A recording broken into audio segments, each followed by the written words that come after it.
Welcome into Double A Baseball. Adam Oppenheim alongside Alex Hynes. We have a pretty exciting show here today on July 7th. It is a Monday. We most recently saw a GM and a manager get fired. That was by the Washington Nationals. Dave Martinez, Mike Rizzo are both out from their respective duties. Alex, what do you think of the move? Well, as Dave Martinez said, it's not his fault. Yeah, those comments he had earlier or what was like a month ago, less than that, where he was blaming the players for everything, then walks back and says, "No, it's as a coaching staff, it's our responsibility." So basically, he somehow managed to say it was everybody's fault and nobody's fault at the same time. And well, yeah, I mean, I don't really think the Washington Nationals have been trending the way that they would have wanted to be, even with, the young guys, CJ Abrams, James Wood, Mackenzie Gore, all the guys they got for Juan Soto. You're getting elite production out of James Wood. But again, this team is still kind of floundering a bit. And it just doesn't really feel like they're trending upwards despite the outward persona that, hey, we're on the back half of our rebuild, we're taking the right steps forward. And so I think it's safe to say that having stuck with Martinez first and foremost, and through thick and thin, even after, winning the World Series.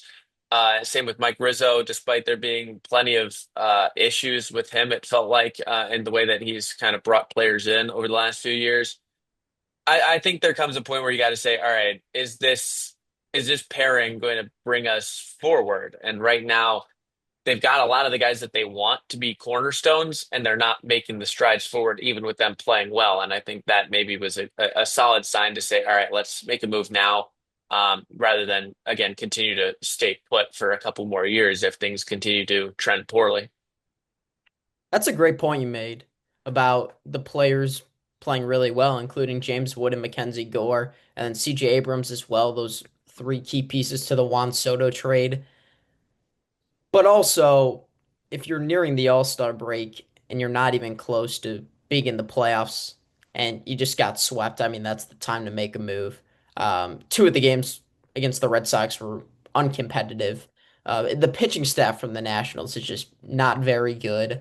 Um, I think they need to get a little more in their farm system. It just feels like they got some of the young guys up, but once again, this is not a competitive team at this point. But once again, like, what do you have to trade? You don't really have a lot of valuable pieces that you're looking at as a reliever, someone in the back end, the bullpen, and trade him to a winning team before the trade deadline. Right. That's my biggest thing is looking at this team.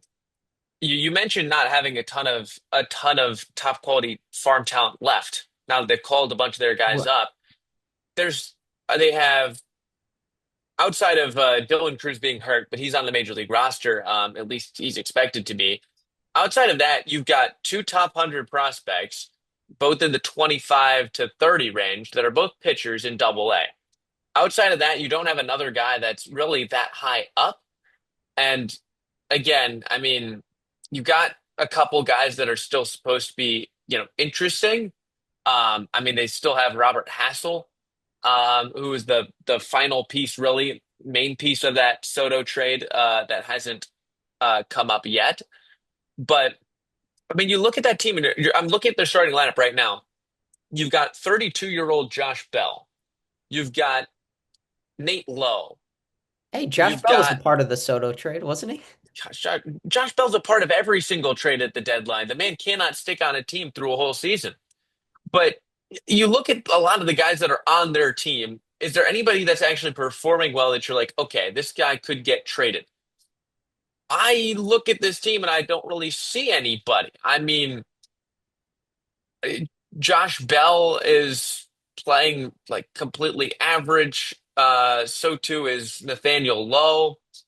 I mean, you don't have anybody who's even like a one war player at this point that's tradable at this phase. I mean, Yeah, and I think you're worried too if a team throws a lefty against this team.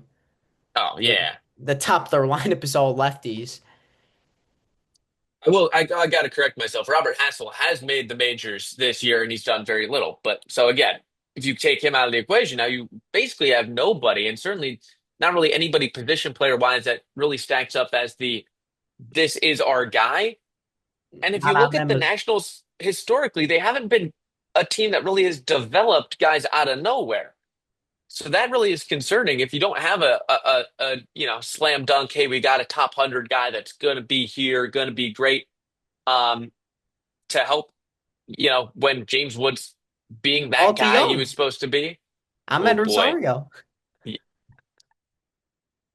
Yeah, exactly. Like they don't have the surplus talent that they can just say, "Oh, well, let's just trade away, insert expiring deal here and get somebody good." I mean, you're outside of trading Kyle Finnegan out of their bullpen, which they were Right, that supposed to was do the last one year. piece. I thought they were going to trade him last year, right? They should have traded him last year. I don't know why they didn't. And so again, this doesn't feel like they're. It feels like they're in a really bad spot to try and build around the guys they have unless they spend money. And again, that's where I think it's very fair that Mike Rizzo's out as the GM because they need to do more around this new core of talent that I think they can safely say James Wood is going to be the figurehead of this lineup. Mackenzie Gore is going to be a one or a two in your rotation if you're trying to win a postseason series. But they don't have the next man up outside of a bunch of guys that are serviceable, but right now not contending talent. A bunch of missing pieces Oh yeah. on that Nationals team. Let's talk about two teams that are both right near the top in their leagues, and that's the Astros and the Dodgers. And it was the Astros sweeping the Dodgers at Dodger Stadium over the weekend. It was an impressive series by Houston, a team that didn't start off strong, but now looking at them in the AL, they have been impressive in June and now working into July. And it's weird too because I mean Christian Walker is I mean he started woeful and he's no longer woeful, but he's still not, Christian Walker of the Diamondbacks years. Yanier Diaz was struggling mightily for a good portion as well. But I mean, this team has started to turn things around. Jeremy Pena has had quite the year offensively. You're Yeah. getting great production out of Isaac Paredes. Um, and, Cam Smith has actually turned into the guy that they really like, even if he's striking out a lot. He's, you know, provided the offensive jolt to be a positive war player out in right field, where he wasn't even uh, out there in his collegiate days with Florida State. He was a third baseman, and so he's acclimated well to the old Minute Maid. Now is it Daikin Park, Daikin Field? I don't know what it is anymore. I don't care. It's Minute Maid to me. Again, the offense has actually been the offense carried them in that series too. They scored 18 runs in a game. I mean, it's a new look Astros team, but it's the same old story. It's crazy how they keep doing it. I mean, I think it starts with Jose Altuve because he was really good in the series. He had at least two home runs. He might have had three. Um, he's been great. Walker had a home run because, of course, he's a great hitter against the Dodgers historically. Victor Oh yeah. Caratini, he had a grand slam, I think. If it wasn't against the Dodgers, it was on the Thursday or something.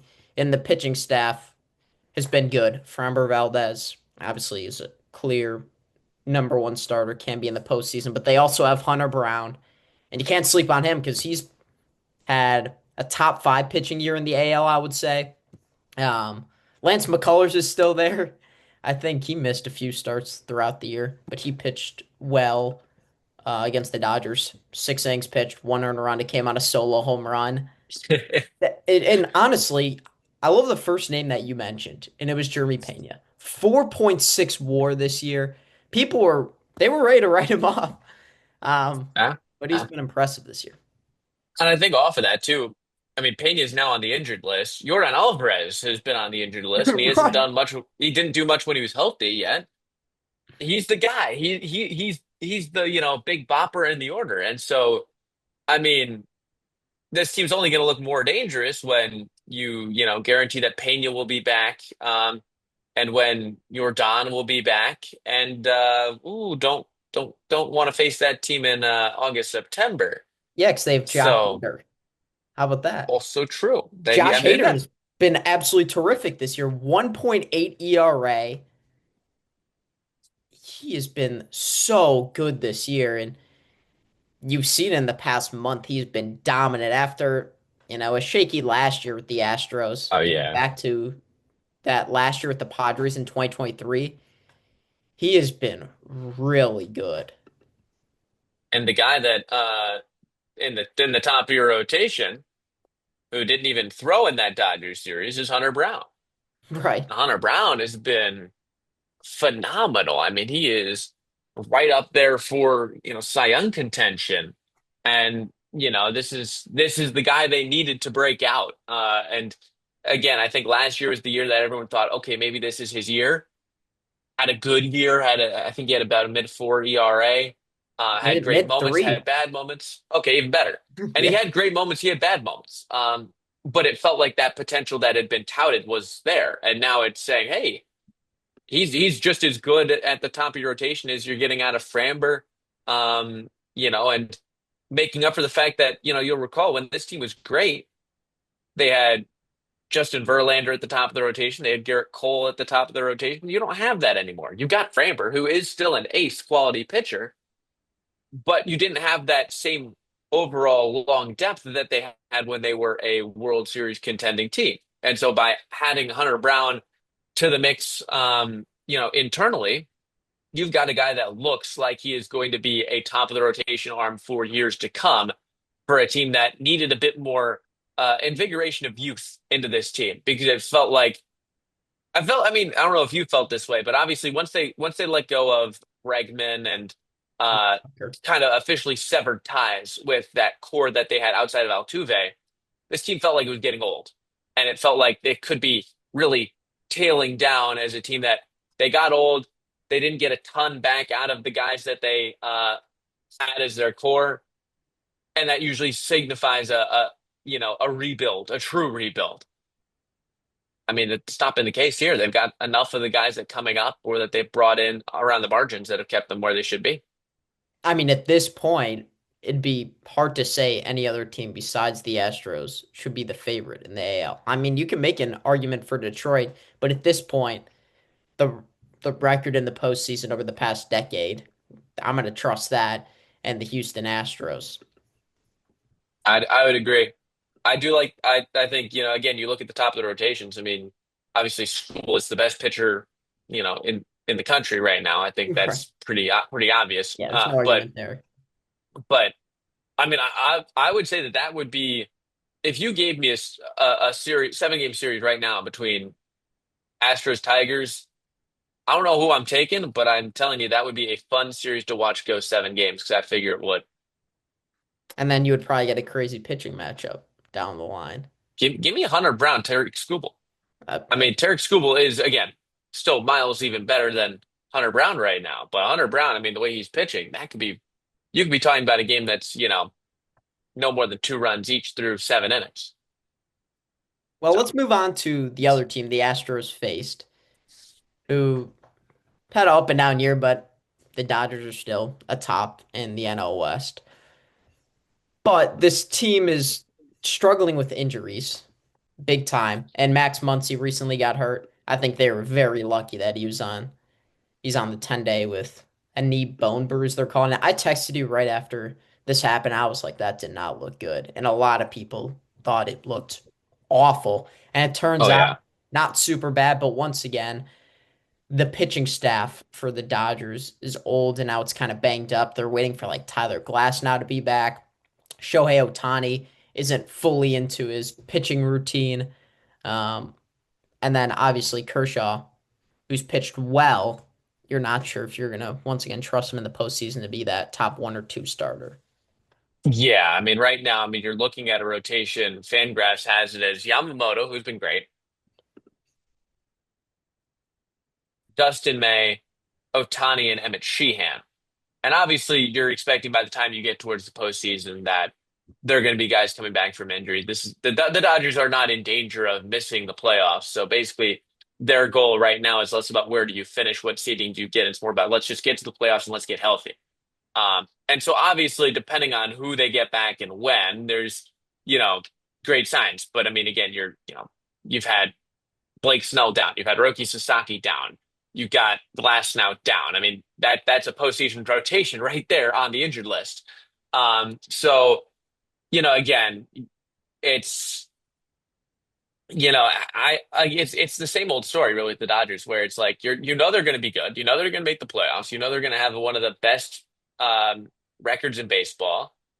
Are they going to be healthy is a big question, and I think offensively, I'm still content with where they're at, even with Muncy being out, hopefully again not long term, but even in the short term, I think even without him, that lineup is way too good to struggle. But the pitching staff again is a concern. And I mean, you ship out 18 runs to even a really good Astros team, and that is, well, not gonna, paint your team in very much glory. I mean, it wasn't really the usual pitching staff you'd see from them with Ben Kasperius starting that game, but still.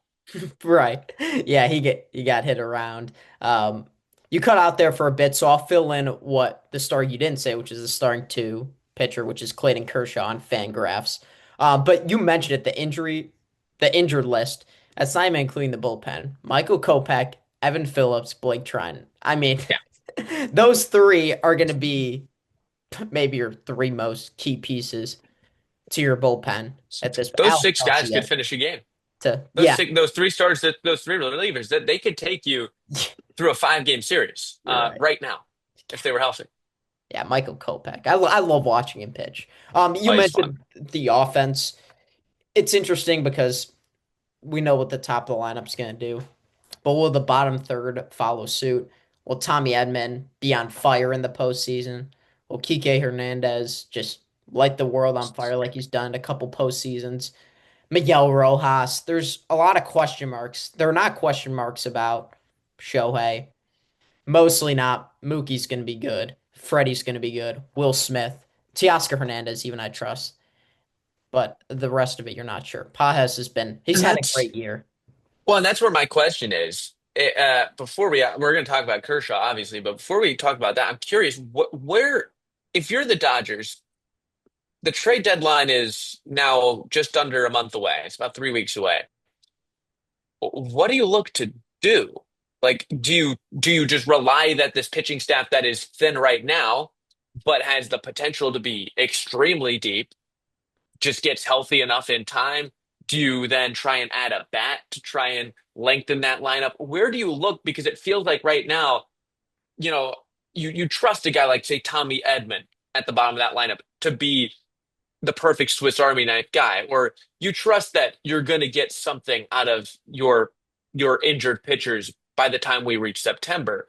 How much do you bank on your future performance of who you have versus the real concern right now of we don't know what that future production is going to be?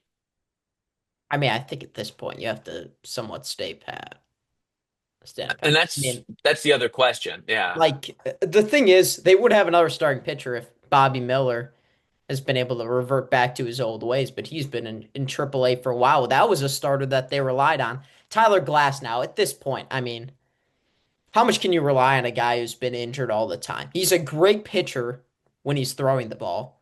Is disgusting. His arm angle is great. His fastball is electric. His off-speed stuff is great. But when he's not healthy, I mean, how do you trust that? I mean, he's on the IL every single year, like a couple of times. You basically have to make it a 6 man rotation, and just say, all right, we're getting 100 innings, 115, 120 innings out of them. Maybe not even that, but let's say, all right, we're going to get 100 innings out of them. We got to make up all the other innings, but we know you're going to get a good 100, and then just sort of say accept.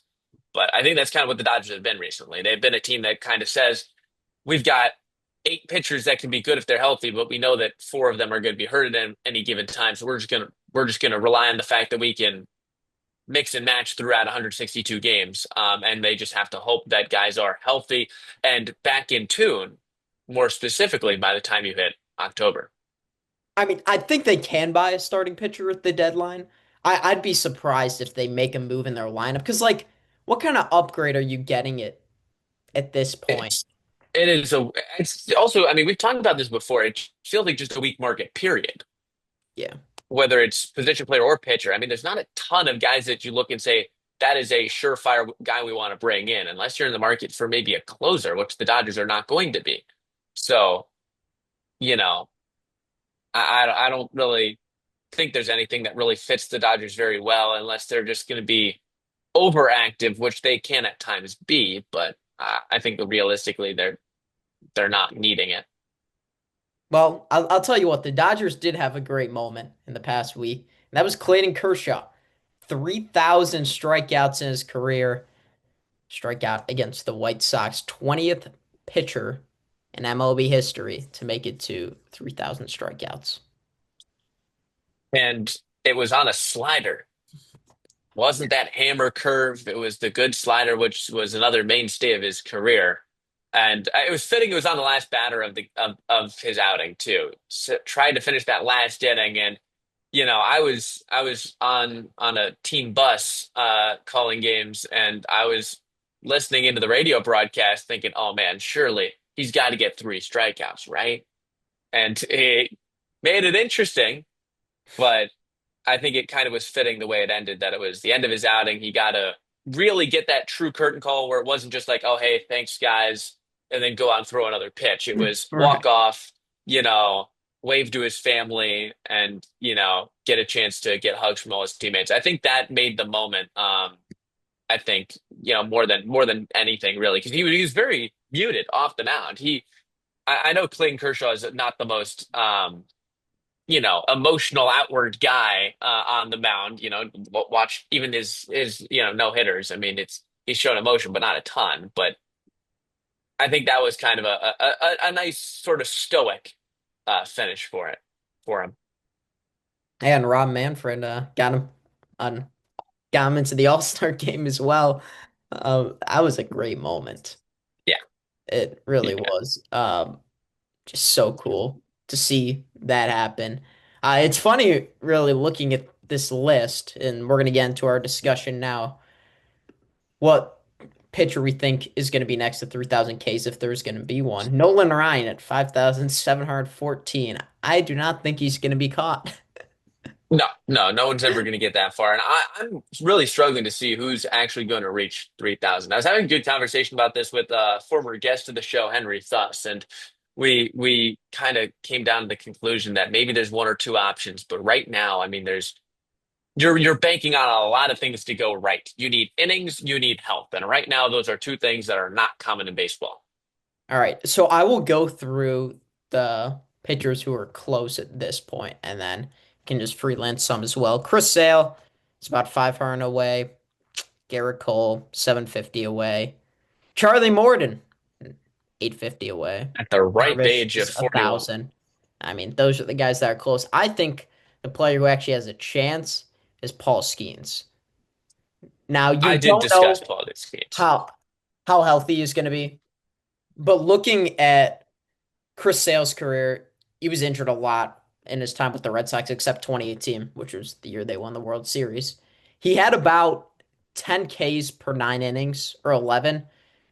Skeens last year was at 11.5 Ks per nine, and at this year is at 9.7 Ks per nine. So if he could keep that up right near 10 and stay healthy for 15 seasons, I think he would be the guy. That being said, that's easier said than done. Yeah, I think I basically boiled it down to really two options. Because I don't like Chris Sale again. He's the closest, and I think when Two you healthy seasons you need from when him. you when Right. you average out um, age and distance away, I think he's one of the closest bets. But again, the health concerns. He's 36 years old. I just don't think he's going to have the overall ability to do it. Garrett Cole would be my pick. And again, injuries are the concern there. I do think he has a couple of good seasons left in him where he could be a high strikeout guy. I mean, you're talking about a guy who won Cy Young, just a couple years ago. But I don't know. Well, he's tough because again, he's hurt right now and he's out for the year. So. that wipes away his age 34 season. Um, I do think Skeens is the best bet. The question for Skeens is, does he get the runway, basically? Does he get the innings to do it? Because the strikeout rate, I agree, is there. But again, with Skeens, the thing that I was talking about with Henry about was he's got the strikeout stuff, and he's also a guy that you look at him at least, and he's a kind of guy that just doesn't really strike you as someone who looks like he's going to suffer from any major injuries in He's his pretty career. strong, like his upper body, he's built Exactly. well. But the thing is he throws 100. So you never know if you're Exactly. consistently throwing 100 how your It, arm's gonna do. it really feels like it's two sureties right now, which is Paul Skeens is going to be elite for years to come, but the surety is also every single good pitcher is getting hurt, especially the guys that rely on heavy velo. And even though he doesn't spin it the same way that some other guys do, he's still at prime injury risk, and he's only you know in his second year in the league, meaning that you're really banking on a long term future, which again is never a guarantee. So he's really the only guy though that really stands out because there's no one else younger even that really possesses that kind of strikeout rate and that kind of surety that we feel like isn't going to get hurt. And for whatever reason, Paul Skeens has this air about him of a guy that has the ability to stay healthy. But we're saying that after a year and a half. So that Right. could completely backfire. A player that was also really close. Now he hasn't pitched for a couple years. Zach Greinke, Bring him out of retirement, man. 2,979. Yeah, it's real unfortunate. Bartolo Colon is at 2,535. But yeah, there really are not a ton of choices. Garrett Cole is definitely The possible. I was I going mean, to say, Chris like, Sale's also possible, but I don't know. the guys that are really close seem too old. The only other names, I'm not saying any of these guys are actually going to get there, but just for reference, there is only one player with at least 1,100 right now that is under the age of 30. It's Dylan Cease, which again, I'm not sure Dylan Cease is a guy that's going to get there. But all Yeah. I'm saying is that, like, think about it. You're not getting very many guys who are coming up young, like Scherzer did, like Kershaw did, like Verlander did, the three guys actively that have the 3,000.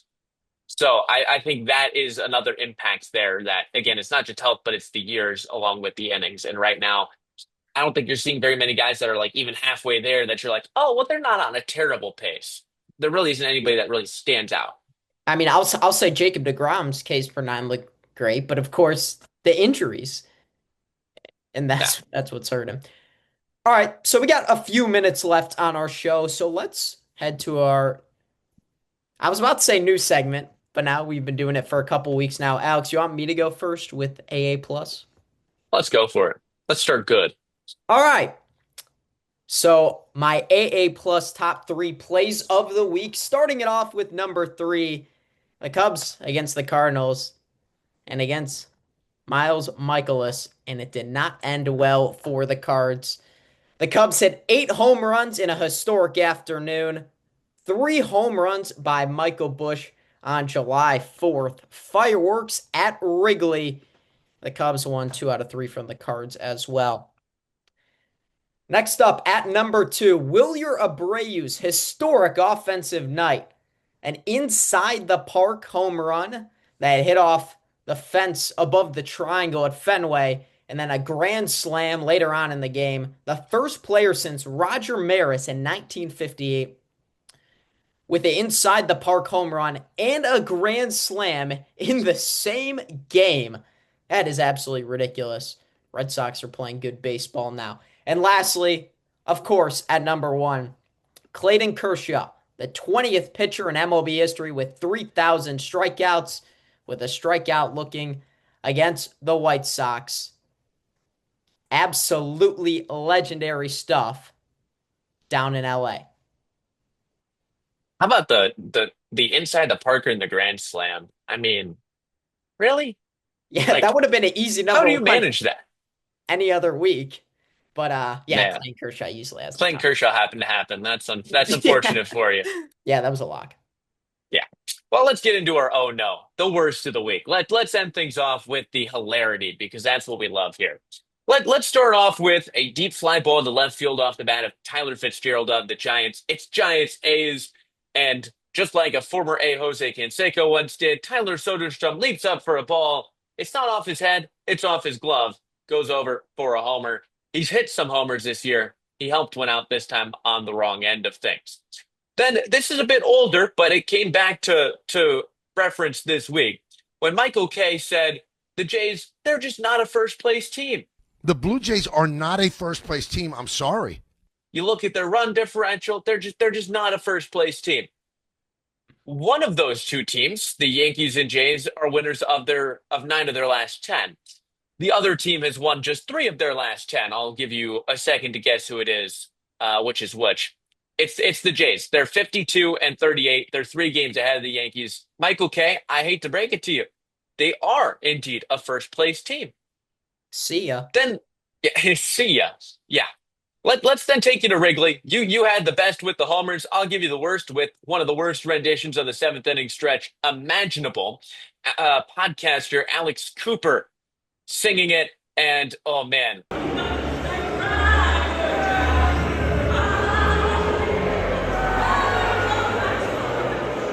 the late Ozzy Osbourne had the one that was always brought forward by people as one that was not very well done. I think this one officially takes the cake. She got booed by the Wrigley faithful during the seventh inning stretch. I mean, Harry Carey was singing the seventh inning stretch. He wasn't a great singer, and his whole point was that anybody can sing it. But my goodness, you got to try harder than that. You're getting booed by the home crowd during the most peak moment at Wrigley Field, outside of the way they're playing right now. Come on now, do better. Yeah, those are three terrible plays. That's those are 3 funny ones. Well done. And that's gonna wrap it up here on Double A Baseball. For my partner Alex Hynes, I'm Adam Oppenheim. We'll see you next week on Double A Baseball.